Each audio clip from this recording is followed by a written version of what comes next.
Later on, people do engage in sin, people do falter, people do that which is wrong. That itself is a crisis. And sometimes people go very far in turning against Allah, in doing things that are unacceptable. Sometimes people believe and then they disbelieve, and then they come back to belief, and then they go back to disbelief, and so on. And sometimes life is full of difficulty and hardship such that some people lose faith through the hardship while others find their faith because of similar hardships. It's amazing. So Allah subhanahu wa ta'ala, when He speaks about the punishment of the hereafter, and He speaks about how dangerous and how painful it is, He then says, إِلَّا الَّذِينَ تَابُوا مِن بَعْدِ ذَلِكَ وَأَصْلَحُوا فَإِنَّ اللَّهَ غَفُورٌ رَحِيمٌ.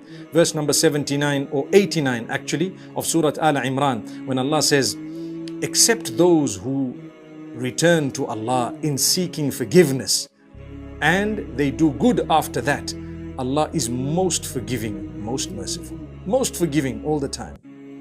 That is amazing. To think of the forgiveness of Allah after you've done the most absurd things, and to imagine that Allah will forgive you at the blink of an eye and even quicker, is something so comforting to the soul. Don't let shaitan make you think otherwise. This I will be repeating throughout the entire series, because many of us need hope in the mercy of Allah. He is the most merciful, the most kind, the most forgiving, the most compassionate, etc.